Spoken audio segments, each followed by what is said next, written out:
I was just about to call to you. Bacon's ready. Good morning, Iris. It smells delicious as usual. Before we eat now, I have some news. I had a... Shh, not another word, Miss Naruhodo. This could be just the abstruse thing for my pre-breakfast stagnation repelling mental stimulation, my dear fellow. Morning to you too, Mr. Sholmes. Ah, yes, I see. So that's it. There's this thing called personal space, you know. The truth is as clear to me as day. My faculties of observation have revealed it again. So what, letter... has come out of probation or something?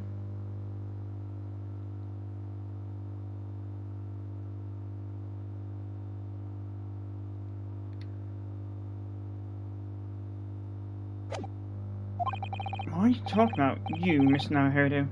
You have this very morning met with a surprise. Well, is that not the case? Really, my dear fellow, it barely warrants explanation. Firstly, your hair is particularly unkempt, somewhat reminiscent of a bird's nest. Secondly, you have neglected to fasten the third button of your jacket. Clearly, when considered together, these two facts point to you having been flustered this morning. Can I talk now? But of course. Though I don't look for admiration, you understand. My hair always looks like this. It's been this way since I first met you. Oh, it has? And the button was ripped off last night, if you remember. By you. Really pulled your button off?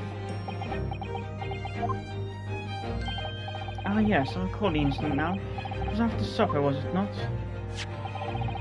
As the evening advanced, I picked up my violin and began to play the wailing notes of it. Why did it have to happen? Why? Little wonder then that to my vexation I grabbed the first button I saw and ripped it from its proper place. Well, I'd like it back now, please. It's troubling me that I can't fasten my jacket. And it's troubling me that you expect me to know where it is. Somewhere thereabouts on the floor, one presumes. Helpful. What matters at the present time, my dear fellow, is simply whether or not my deduction was unerring. But Hurley, Reno said it when he came in, didn't he? I had a surprise this morning.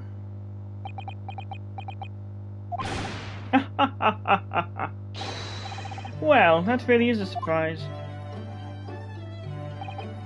Yes, this man is the pride of the British Empire, the famous consulting detective, Mr. Sherlock Holmes. There can't be a single person in the world who doesn't know his name.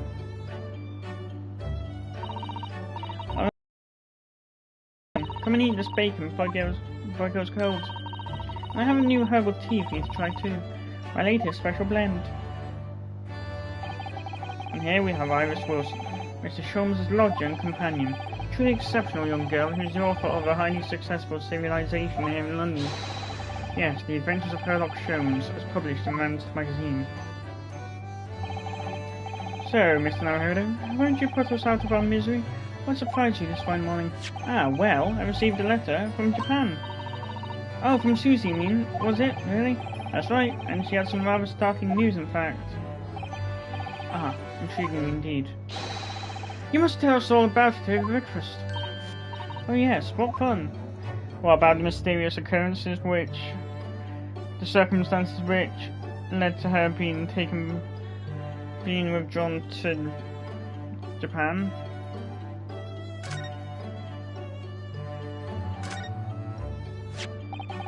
This is the letter that arrived from Japan this morning by international post.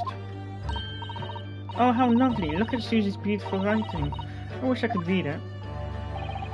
Hey, my writing's messy. And how's your judicial assistant faring, may I ask? It's very well, thank you. In fact, according to what she's written, she actually appeared as a lawyer at the Japanese Supreme Court on a case. Ah, really? Oh, isn't she wonderful?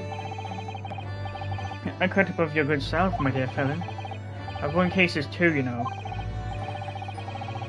Apparently, Mr. Natsume appeared in the trial as a witness. Natsume. No, I didn't recall that name. Of course you did, we helped the man twice. You know, in those two cases that took place on Briar Road 6 months ago. Ah, the mustached preacher man with the somewhat feline eyes and mustache. He didn't have two mustaches, Hurley. Yes, who could forget those two cases? They made a very deep impression on me. Although I must confess, the details are a little hazy now. Very deep impression they made on you, clearly.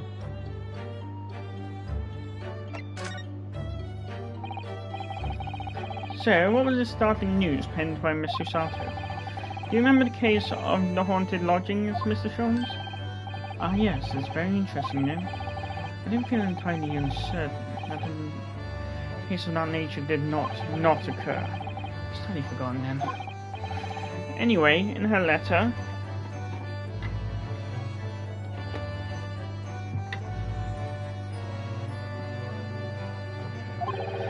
Mr. Sato asked to let me read over her case notes again and investigate further. It took place half a year ago. For what purpose? Because of something that Mr. Natsumi said to her, apparently. He suggested that the real reason why she was called back to Japan so suddenly might have something to do with that case of the haunted lodgings. Oh? On Mr. Natsumi's return to Japan, Mr. Sato's father questioned him about the case, she says. But something Mr. Natsumi said appeared to trouble Professor Mikotoba, prompting him to send that telegram. Oh, that case, yes. It was very strange, wasn't it? Yes. I had compiled the whole story into a nice, neat manuscript ready for publication, too. But then Hurley here was all funny about it, remember? It was very mean. That so must not be published, you said, very mysteriously as well. Really? I said that. Are you sure? Do you perhaps know something about it as well, Mr. Sholmes? About why Mr. Sato was suddenly told 4 months? 4 months ago? 4 months ago that she had to return to Japan?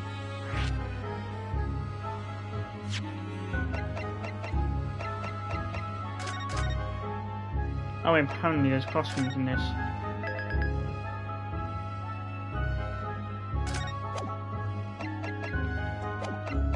That's the title?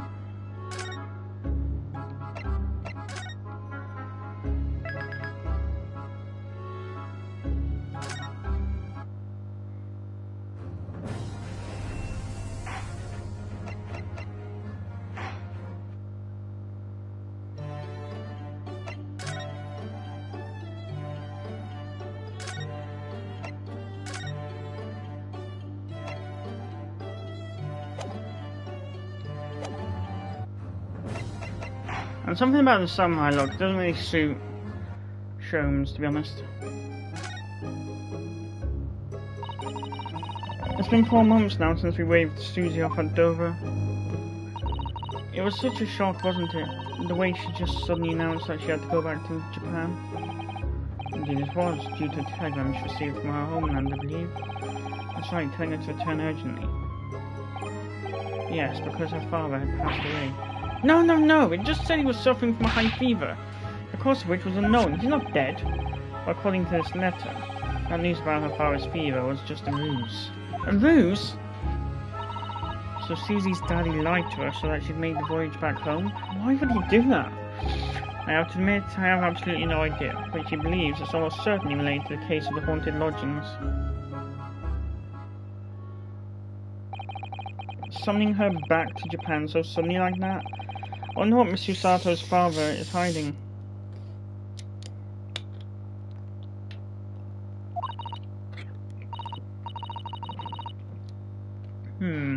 Hurley, do you know what it's all about?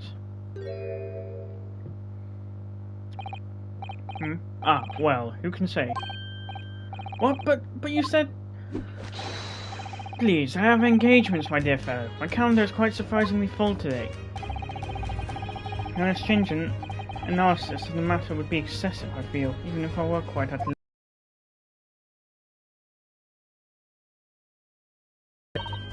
I will, Hurley, don't worry. See you later.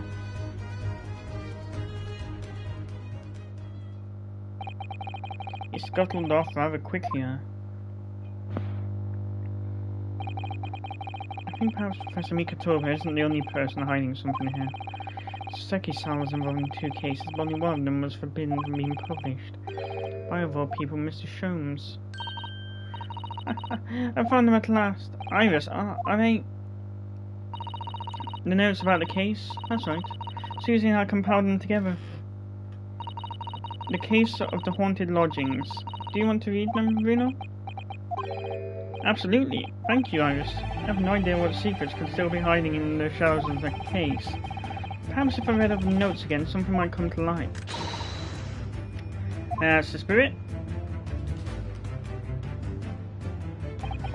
And so, Iris and I decided to read over the case notes again together. Everything from what happened to our investigation and that fierce battle in court that followed. Reliving every detail.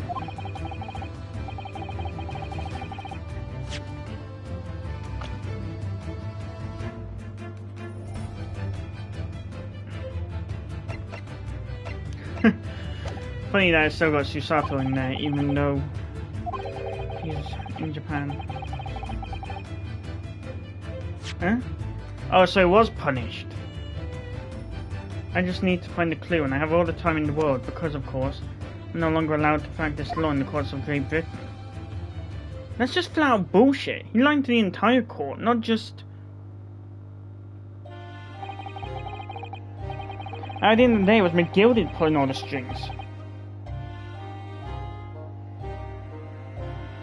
It was 6 months ago, a mysterious incident unfolded on the wintry streets of London. A young woman was found lying on the snowy pavement of Briar Road with a knife in her back. Fortunately, her life was spared, but she was unconscious for several days following the incident. The fog was thick, and nobody saw her attacker, but by a cruel twist of fate, a visiting Japanese student was walking behind her at the time and was duly arrested. That man was the second judicial system in Britain is.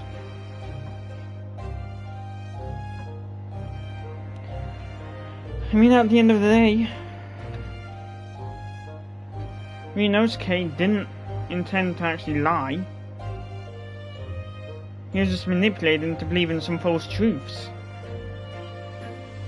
which he then delivered to the public. Believing in our compatriot's innocence, Susato-san and I decided to represent Saseki-san in court, and after a grueling trial of many twists and turns, we finally managed to prove his innocence.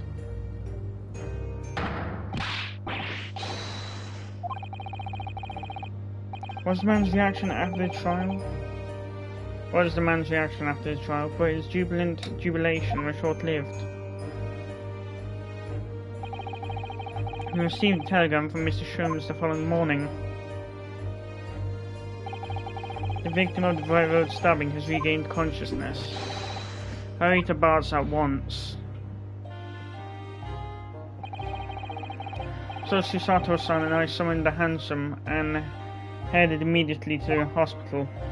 Sort of cab, not handsome as in handsome. 21st February, 5:30 AM. St. Bartholomew's Hospital. Recovery ward. There you are at last. Good morning, Mr. Sholmes. I think not. Oh? You're late. What on earth took you so long? Your telegram only arrived at 5 o'clock, Mr. Sholmes, and it's a 20-minute ride to the hospital.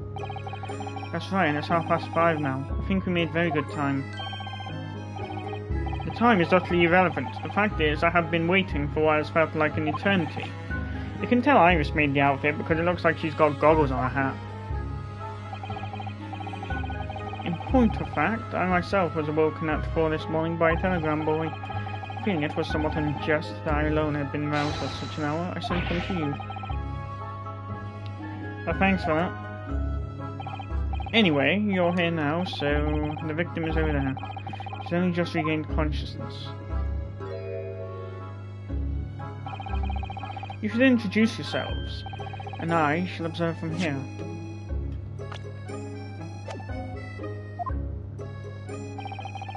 So that's the lady who was found in the snow-covered pavement with a knife in her back. Her name is... Ah, yes, here we are. Miss Green. Examine.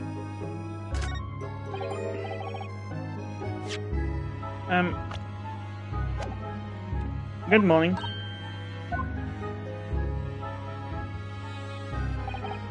Hello, I'm Rinosuke Naruhodo from the Empire of Japan.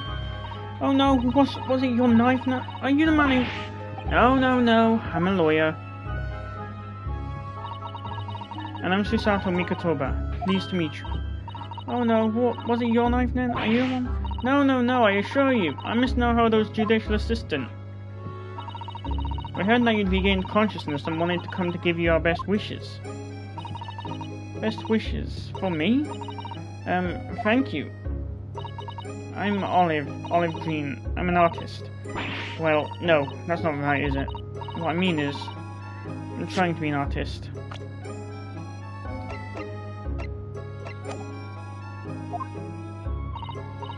Well, what I really mean is, I desperately want to be an artist.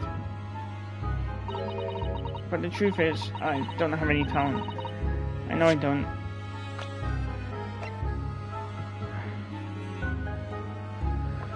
An art school student whose ambition is to become an artist.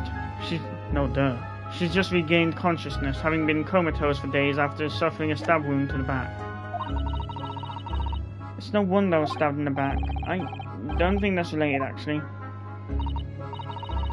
Gosh, this young woman seems to bend over backwards to put herself down. Seeing as we're here, we should ask her about what happened from her perspective, I suppose. About the incident. To suddenly be struck in the back by a blade as you were walking along the pavement? What a terrible experience you had, Miss Green. It was so cold that day, and the fog was so thick. I couldn't see a thing. That was 4 days ago now, I think. Is that right? Yes, that's right. I'm afraid you've been comatose all that time. But the case has been solved, hasn't it? While I've been here in the hospital, I mean. Indeed it has, my dear madam. Spectacularly by none other than I, Herlock Sholmes. Mr. Sholmes, as you well know, it was Mr. Naruhodo's hard work in court that solved the case. Are you yet to hear what happened, Miss Green? Yes, I'm afraid so. A gentleman from the police force is supposed to be coming to fill me in shortly. Oh, I see. You're busy. I'm so sorry. I should never have regained consciousness. Selfish of me. How the fuck can anyone say that? Oh no, we're all so relieved that you're on the mend, Miss Green. Really we are. With that kind of attitude, maybe her surname should be Blue, not Green.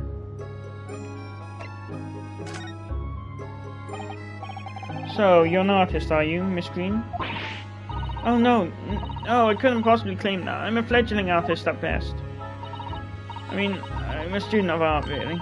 At the Thorndike Academy of Fine Arts. Oh my, an Academy of Fine Arts. Great Britain is such a wonderful country. Is it though? Tell me, Miss Green, do you live hereabouts? In the judicial system we've got, doesn't seem to be much different from in here. Oh no, actually, I don't deserve it, but I have a little flat on Brixton Road. I see. How very interesting. Oh no, is it? Brixton is some 10 stops away in the underground from here. And Thorndike Academy is a mere 3-minute walk from Brixton town centre. Does that matter, Mr. Sholmes? Perhaps not, but Brian Road is a far less salubrious part of town by comparison. Dwelt in by those of inferior means, including the maleficent Mr. Mustache.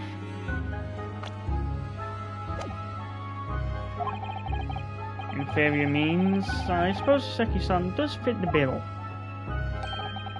It struck me as somewhat out of the ordinary for a young fine arts student to be walking in such a district, that's all.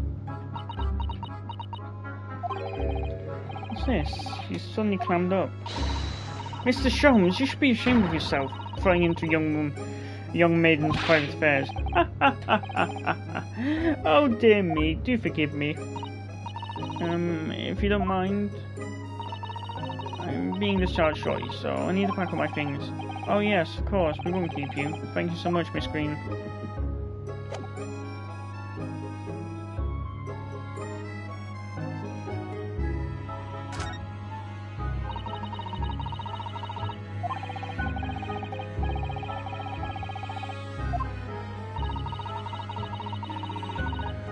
Worst case scenario, yeah.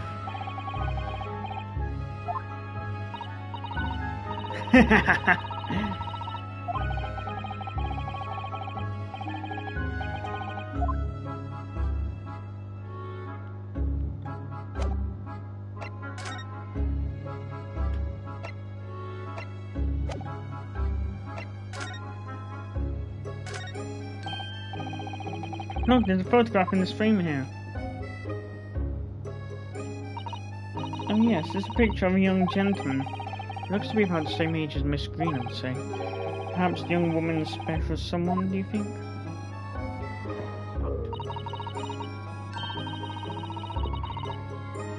My, Mr. Naruhodo, I didn't know you had a sense for matters of the heart. Not in the least. I sincerely said the first thing I thought of.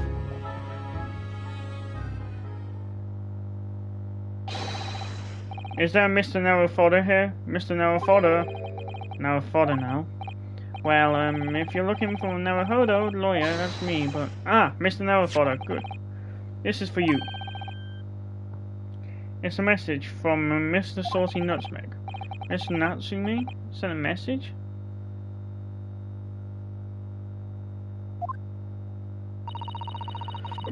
Why are the policemen being... delivering a message from Mr. Natsume? Exactly. What's going on? What's the Scotland Yard constable doing playing delivery boy at this time in the morning? Ah, what are you waiting for? Let me see that. Oh. Well, this is most unexpected. Something wrong, Mr. Sholmes? Is something wrong, Mr. Sholmes, he says. Have you not seen this note? Oh, could I have? It would seem that London's criminals have no intention of letting the great detective rest. New case calls, a case of murder no less. We must depart at once. Murder? Call a cab. Time is of the essence. But the trouble is, we've yet to read Mr. Natsume's note. I was thinking we ought to pay him a visit in his lodgings once we did. That would be entirely convenient. Convenient? What do you mean? I saw him in the note, my dear fellows.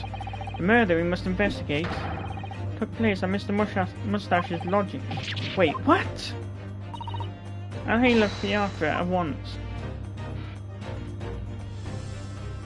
It was only yesterday that Saseki-san was in court, and we were dispelling doubts about his innocence, and now, the very next day, there's a murder at the man's own address.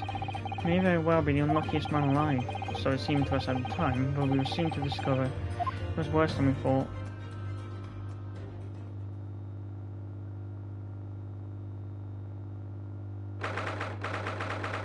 February 7:18 AM. Mr. Natsume's lodgings. Ground floor.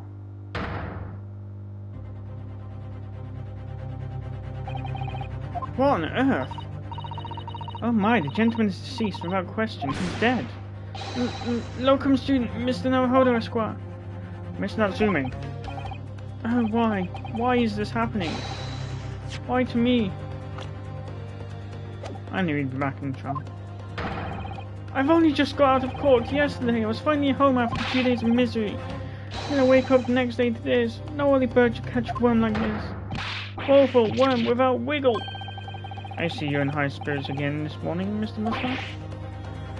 Ah, not the horrible Herlock Sholmes. Shoo, shove off, shove yourself the door. I never invited you. Mr. Sholmes came here with us. I'm quite sure he'll be able to help you, Mr. Natsume. I'm entirely at your disposal, Mr. Moustache. What can I do for you? Ah! Tch, here they are already. The busybodies. Ah, Inspector Gregson. What a pleasant surprise. I thought I was going back to modern day. Pleasant, is it? Gives me heartburn every time I see your face at crime scene, Sholmes. Ha! I deduce, Inspector, that your heartburn is a result of your excessive consumption of fried food.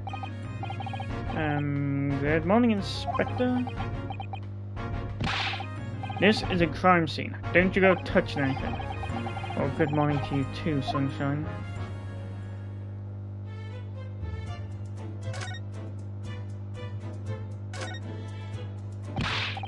Oh, yeah, set hands off. You're gonna mess up my crime scene. Oh, no, I just wanted to look, that's all. No chance, I know you're kind. You'll mess up just by looking at it. Gregson, do you want a punch to the face? You're an inspector, but... There's certainly something about it in here, isn't there? Ha ha ha. Alright, it sounds like I'd better talk to the inspector first and try to curry some favor.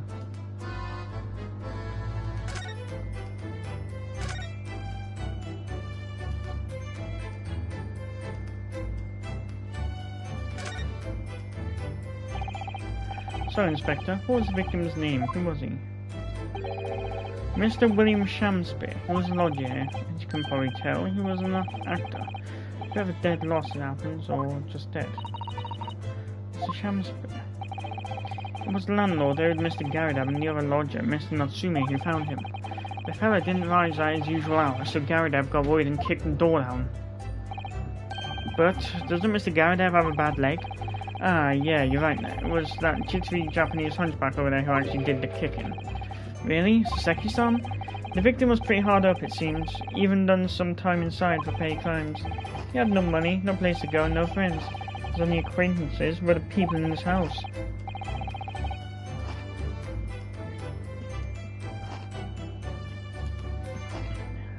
Miserable life and a miserable end to it.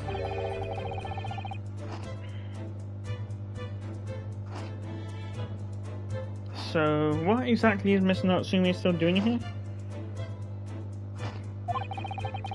He's not involved in the investigation, so shouldn't you have sent him away from the crime scene? Well, I'm not saying this because the fellow looks odd or anything, or that he acts suspicious. I thought it would be prudent to take a statement from the culprit. I mean, cohabitor. You nearly said culprit there, didn't you? Oh dear, Mr. Natsume appears to be under suspicion again. Certainly seems that way. He does just come across as such an odd fellow, doesn't he? Poor man, how unfortunate. Anyway, I can't say much until the coroner gets here.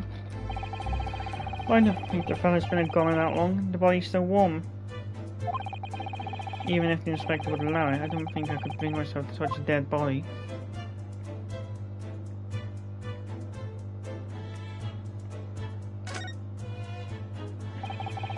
What a terrible thing to have happened. It's only been 3 days since I was arrested for the incident on the pavement outside. And then, I finally regained my freedom, it starts happening all over again. Endless existence of excruciating experiences. So the victim lived here on the ground floor and your room is just one story up, isn't it?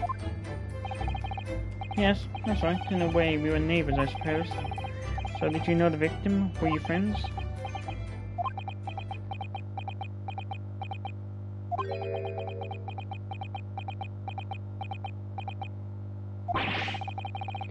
What's the matter with Saseki-san now? It was an innocent enough question, wasn't it? Why does he seem so shaken by it? Well, I suppose he wasn't a complete stranger. But did he ever invite me to his room? No, never. On my honor, I swear it. What an extreme reaction. You're probably wishing you'd never asked now, aren't you, Miss Naruhodo? When we found him here, I felt wretched, which is why I sent word asking you to come. For that inspector over there.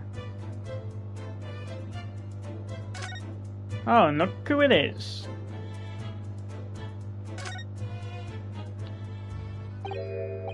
Mr. Sholmes, what are you doing? Ha! You need only observe to know it, my dear fellow. Investigating, naturally. There's nothing natural about that pose.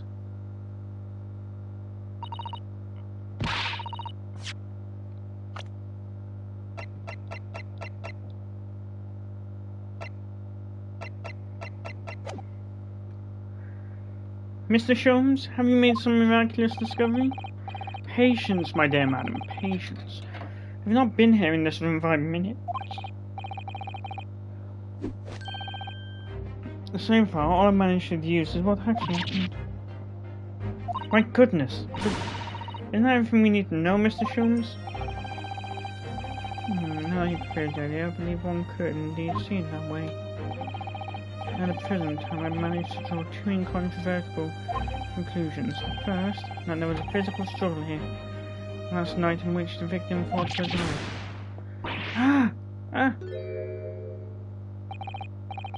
Miss Natsumi, what's wrong? Is something that Mr. Sholmes said significant somehow? No, don't mind me. Vigale's here. And my second conclusion is that there was a poison lingering in the air here last night that passed the victim's lips. Nonsense! Alright, Mr. Natsumi, why are you reacting so extremely to Mr. Sholmes' deductions? No, please, pretend I'm not here. Invisible, ineffable, inscrutable, insignificant, impossible to ignore. You must tell us everything, Mr. Sholmes. Spare no detail. But of course, let the theatrical tragedy before us be unravelled by my great deductions, presented for your pleasure in 2 acts. There are some truly astounding great deductions from Mr. Sholmes in the past. No doubt there's been no exception. But miracles will unfold before our eyes this time. So, my dear fellows, for your delight and wonder, let the curtain rise. For Sherlock Sholmes' Logic and Reasoning Spectacular. Act 1. The Great Deduction. The game is afoot. Topic 1. Cause of death. Conclusion. Careful observation of the victim reveals the events that transpired in this disconsolate room last night. From out the mouth of the deceased clearly indicates the use of poison. Next to the victim, you notice a large dining plate which contains, you will observe, 1/2 of a sizable bar of soap. Meaningful? Indubitably. Why is the soap set so purposefully upon the dish? Like the victim's last supper, in fact. Yes. Sholmes, I'm pretty sure that's butter. Could it be that the man was about to eat it? Of course the fork reveals the answer. It appears that the young man's appetite was undoing. Taking up arms in the form of his cutlery, the victim engaged in a deadly battle for his life. Yet the struggle against his hunger was in vain, for in the end he couldn't resist devouring the slippery feast. But London's foul soap is besmirched by foul poison. Yes, the victim's life was claimed by poison that tainted the contents of the plate. The soap and the latter about to nourish the young man's mouth are too perfectly matched to ignore. The cause of death was clearly intoxication due to excessive ingestion of foul soap, though personally I have greater interest in the taste of foul candle wax, of course. Conclusion: poisoning from soap ingestion.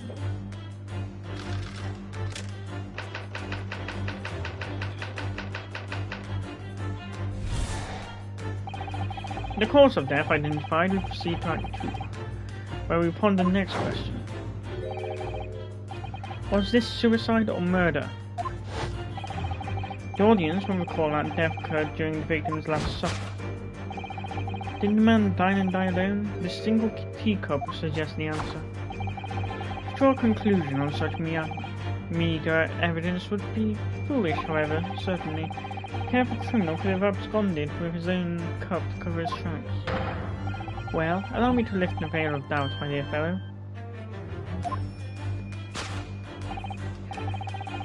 Indeed, what reveals the answer, of course, is the broken lock.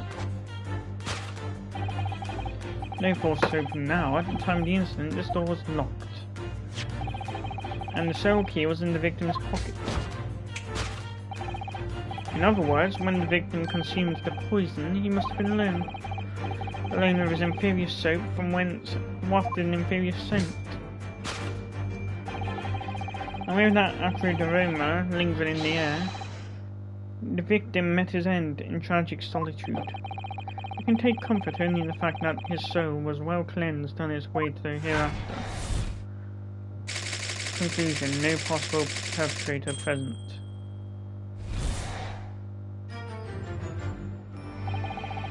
Thus concludes the final act of Sherlock Sholmes' Great Deduction.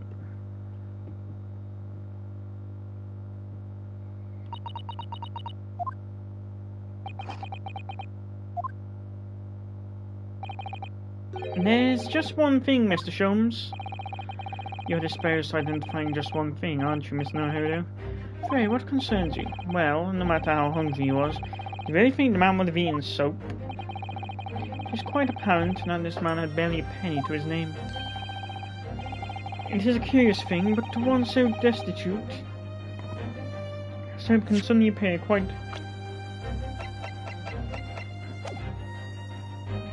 irresistibly appetizing. Oh, extraordinary. Yet untrue. In truth, I have tried a little soap myself in the past. You've eaten it, you mean? My dear fellow, it was some time ago now. My postulation was that it would cleanse my guts. And did it? As I arrived in agony on the floor and spit out the contents of my stomach, yes, I believe it did. The experience taught me a valuable lesson. Soap is quite poisonous. It has an unpleasant taste and leads to great discomfort. In summary, I cannot recommend it. Believe me, I wouldn't eat it, even if you did. There's something that troubled me as well, actually. Oh, what's that? It's Mr. Natsume. Ah! I couldn't help noticing him shuddering and quivering out of the corner of my eye. Almost as if Mr. Shum's deductions touched the nerve somehow.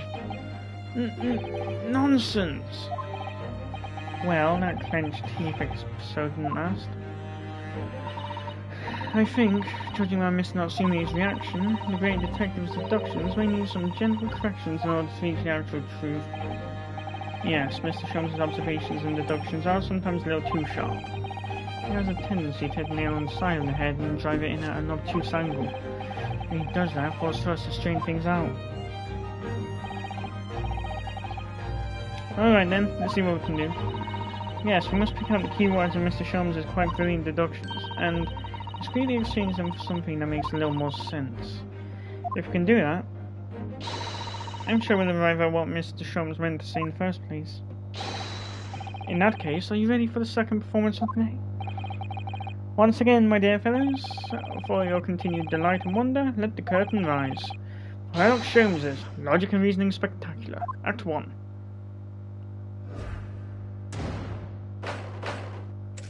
Course correction. Hold it, Mr. Sholmes.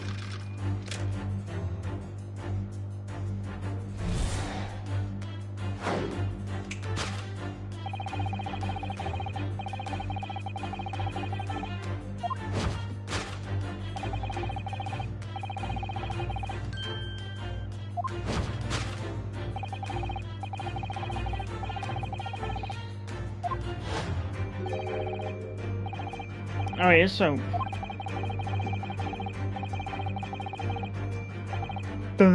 Butter's never been clean.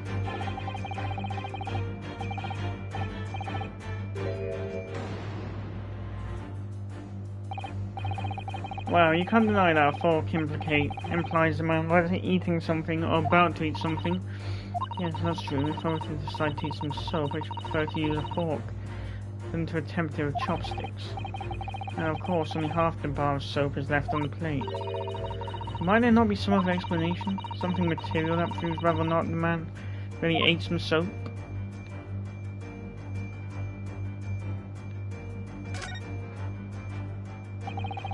Do you think he was drinking tea with the soap? The cup is empty, so there's no way of knowing. Ah! How about this for an idea? Perhaps the cup was full of water, and he was dissolving soap in it so it could gulp down as much as possible. Please remember that he may not actually have been the soap lover that he's been made out to be.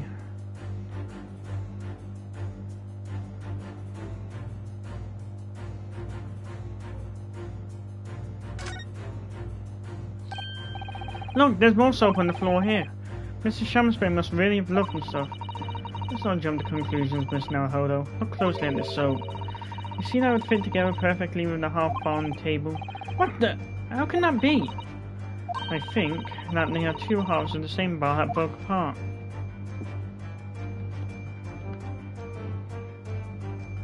Take that!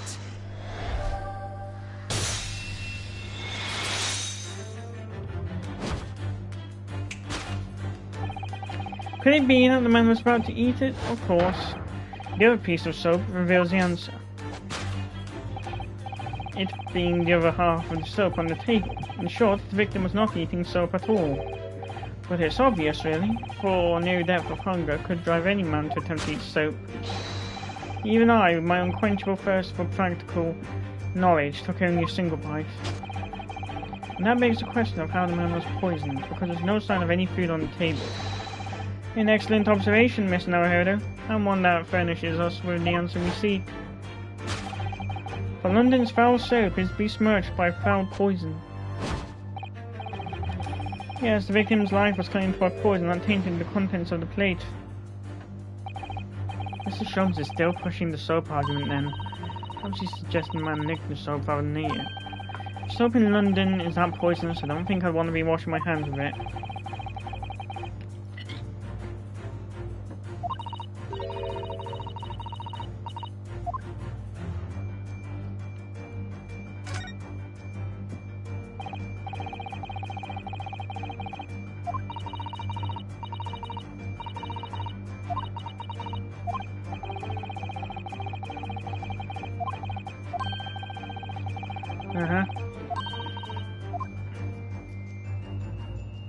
Take that!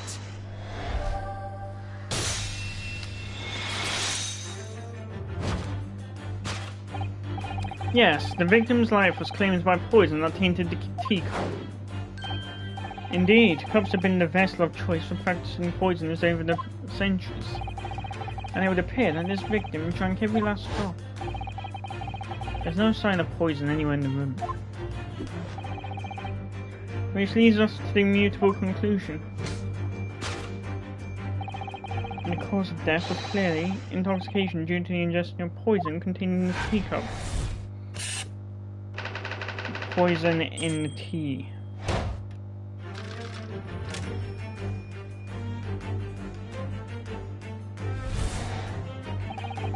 The cause of death identified, you proceed type 2. Where we ponder the next question.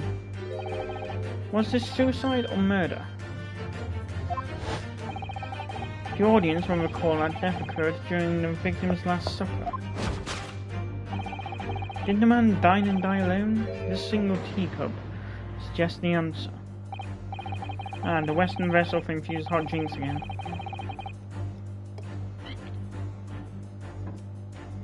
That's already featured heavily in our deduction so far. Yes, we can imagine that shortly before his death, Mr. Shamsby was having a drink of tea. There would be nothing remarkable about that, but what troubles me is Mr. Natsume's reaction when he heard Mr. Sholmes suggest it. It's more to this deduction than it seems. We must closely examine the scene of the crime again for some more clues.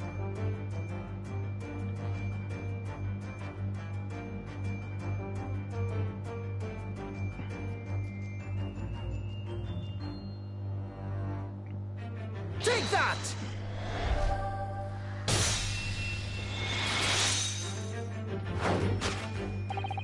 Didn't the man dine and die alone? This other teacup suggests the answer.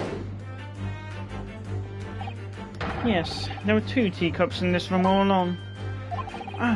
In other words, this is a strong indication that the victim's last supper, there was a guest present. At the very least, we can say now with certainty that somebody else was here in this room last night taking tea with the victim. What are you talking about? Utterly, unbelievably, unjustly, unreasonable. Draw a conclusion on such meagre evidence would be foolish, however, certainly. In which case, what more can we deduce about this possible guest at the table? Well, allow me to lift the veil of doubt, my dear fellow. Do you mean to say you know who exactly was in this room at the time of the victim's death? Indeed, what reveals the answer, of course, is the broken lock. I'm not sure I like where this deduction is going now. I'm afraid I still need to go back to the halcyon days of eating too much soap. But the identity of the guest who was in here last night when the victim passed away is something I have a very bad feeling about. But you can try to ignore your feelings, but we can't ignore the truth, Miss Naruhodo. No, I suppose not. Time to look around again.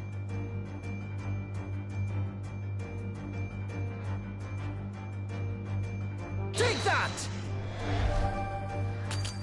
Nope. We can conjecture that this bottle may possibly have been brought here by a guest. And we can further conjecture that the guest's visit possibly occurred last night. Now we possibly involve too much conjecture. Do you not think, Miss Novahodo? To make a great deduction, you must step beyond the realms of conjecture and into the arena of fact. I would conjecture that you may possibly never make the leap, however.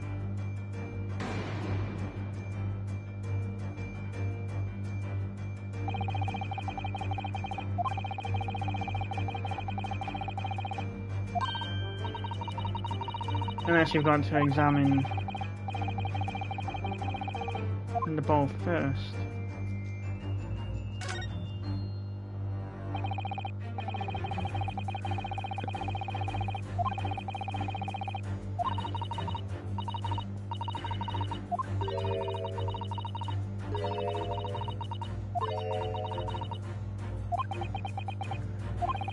Wait, I'm sure I've heard those titles before.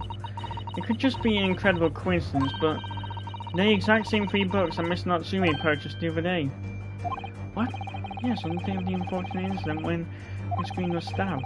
Seki-san had just been to the bookshop and bought them. That's wrong. And now those 3 titles are here in the room of the victim. Yet Miss Natsume claims never to have been here before. What does this mean, do you think? I really don't know what to make of this.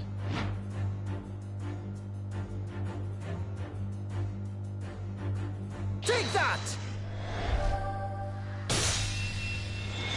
There we go. Indeed, what reveals the answer, of course, is the pile of familiar books. Quite so, it's no mere coincidence that these 3 titles are here in this room. It's linked to the truth. Miss Natsume, you purchased these books 4 days ago at a second-hand bookshop. That's just a coincidence. In that case, you will be able to bring the same 3 titles from your own room, will you not?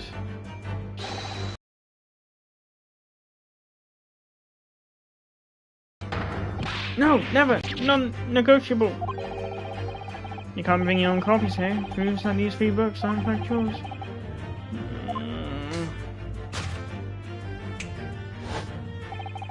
Having purchased the books 4 days ago and returned to your lodgings, you were arrested the very next day. So you could conceivably have brought the books here on that evening. You never mentioned that.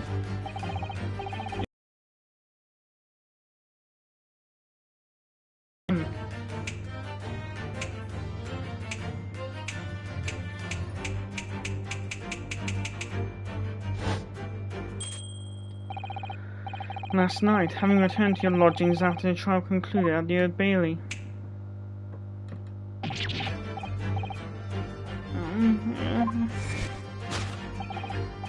I'm sure if there is only one possible conclusion.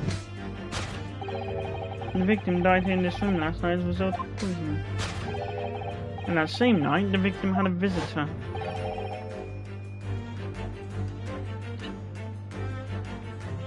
And that visitor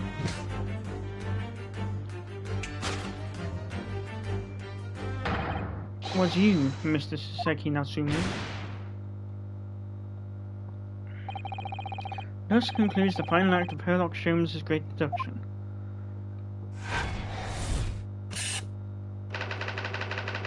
Conclusion: Soseki Natsume at the scene. Deduction complete. Elementary!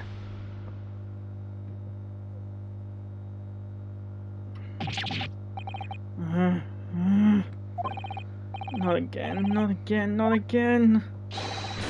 Not again! Well then, Miss Natsume. It would appear you're gonna have to accompany me down to the yard. Again. But, wait! Hold your horses! Yes? Door, key, lock, entry, exit, entirely impossible! Self-lust is being even stranger than normal. What? You think that's an alibi? You could have just made a copy. What? You live in the same building after all. You'd have had plenty of opportunity, I'm sure. But... Misery me... Sorry, sir. You will get your chance to give your side of the story later. Facts speak for themselves, Mr. Mustache. Ah, you horrible Sherlock Holmes. He really has found himself another driver now, hasn't he? Come on now, no dilly-dallying. Outside, there's a carriage waiting. Locum student, Mr. No-Holder Esquire. I never imagined I'd be in this position again, but... You have to help me, please, please. I'm innocent. Alright, I understand. We'll come to your cell later and talk about it. And one more thing. Oh, yes? My poor little kitty cat. Please give him his breakfast for me. And so, his evil curse still apparently unbroken, Seki-san found himself once again the prime suspect in a case of murder. Thanks to the incriminating deduction of the great detective. My dear fellow, that honor belongs to you.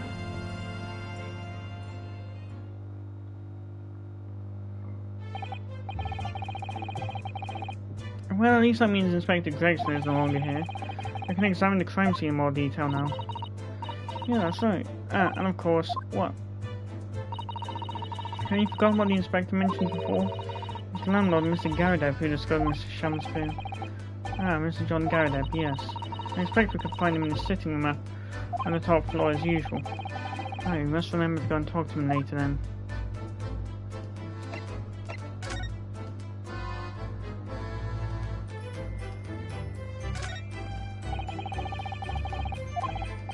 I wasn't aiming at...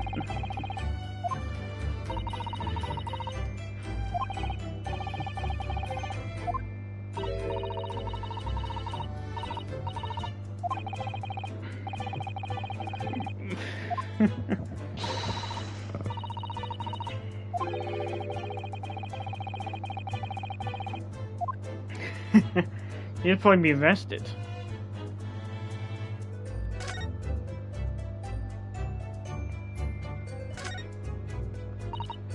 Ah, one of the teacups that Mr. Shamspeare and his guests drank from last night. But don't go drinking from them, Mr. Naruhodo. There's bear poison inside. We're not planning on drinking any, don't worry. Anyway, the cups are both empty. That's true, so one was Mr. Shamspeare's, and the other must be the cup that Mr. Natsume was drinking from. But Saseki-san wasn't poisoned, of course. Perhaps we should take these so we can examine them in more detail later.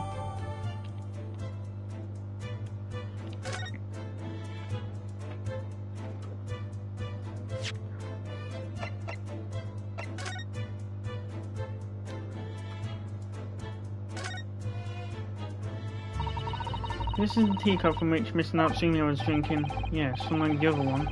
The inside of the cup is completely clean. I suppose he must have drunk the contents before the tea had a chance to leave a mark. Let me just go a bit down too. Sorry, Mr. Naruhodo? Well, if you just sip it little by little, it goes cold. Clearly, I shall have to instruct you in the proper way to make tea.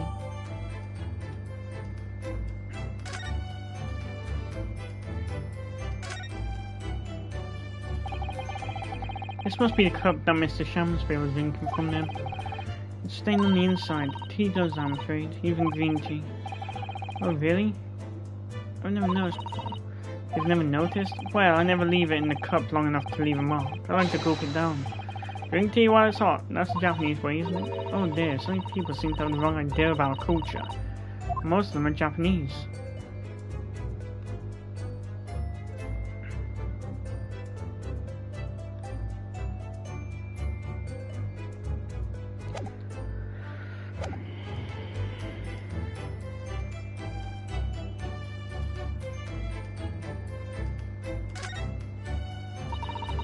As we've seen from the outside, the window is completely bricked up. A vestige of the former window tax that Britons had to pay. What strange things they used to tax in Great Britain. I mean, making people pay for the number of windows they had in their property. It's extraordinary. Heartbreaking to think of the poor having to block up their windows just to avoid an unaffordable tax. Oh, what is it, Mr. Sato? If you look closely, a number of the bricks are loose.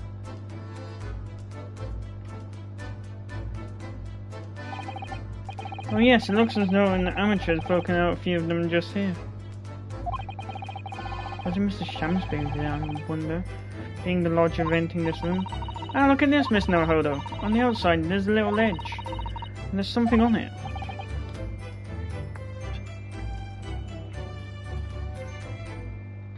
What? Outside?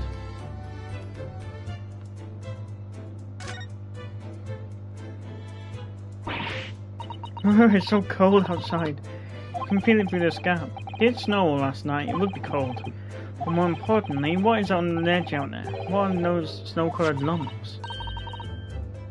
It's more bars of soap. Soap? What are bars of soap doing lined up on a ledge outside the window? I have no idea.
And here we have another disproportionately large machine. This looks like a meter of some kind. Ah, this is a gas meter, I think. I was going to say that. My house has one, so...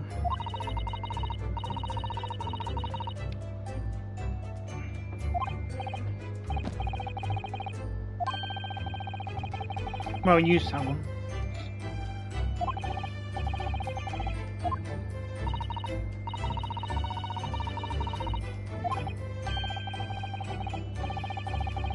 Like when my family used to use gas.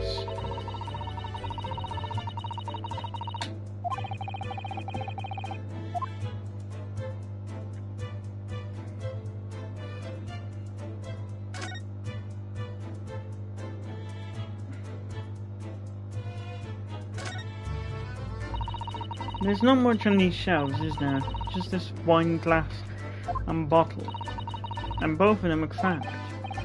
Yeah, it's not much use, are they? What's the matter?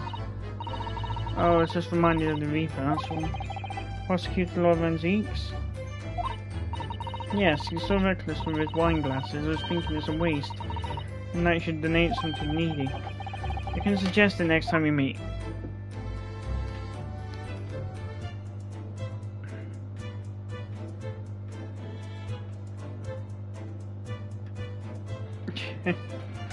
And body. Oh, the poor man. So young to die. I suppose it was a very painful death, being poisoned as it was.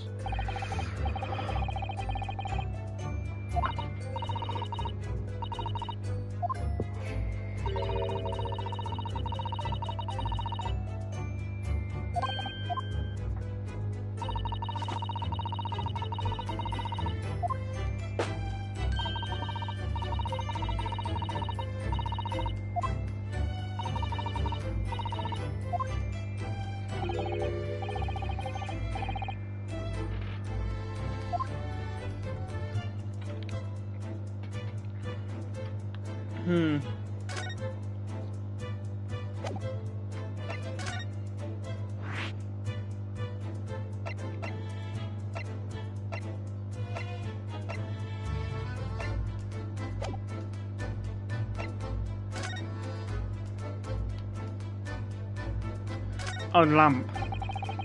This is gas wall light, isn't it? It must be connected to a gas pipe in the wall. Gas lights, a gas stove. London really is a city of gas. Well, I think about it, Mr. and Miss Garrett had an open fire on the top floor, didn't they? Oh yes, you're right.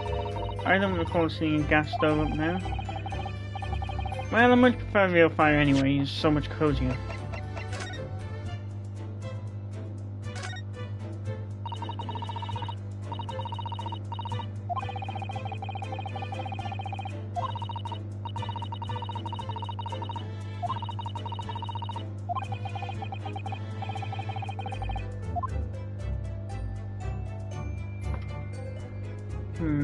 Anything else on the soap?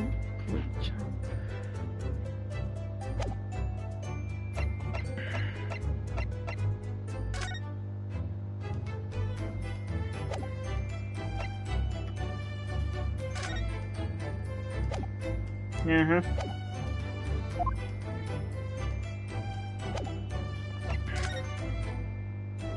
Huh?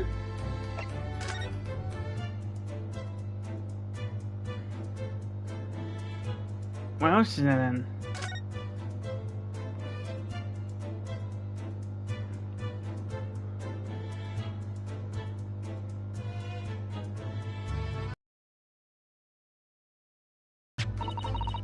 What's this? It looks like part of an envelope, I think. Yes, I think you might be right. Perhaps it was torn off when the letter was opened. Is that significant? Well, it's a little out of place, really. It's a little out of place, perhaps, when you look around the room. There's no sign of a letter or the rest of the envelope, in fact, is there? Ah, and yet here we have the torn off end of an envelope. It just strikes me as unusual. I agree. I better take this just in case.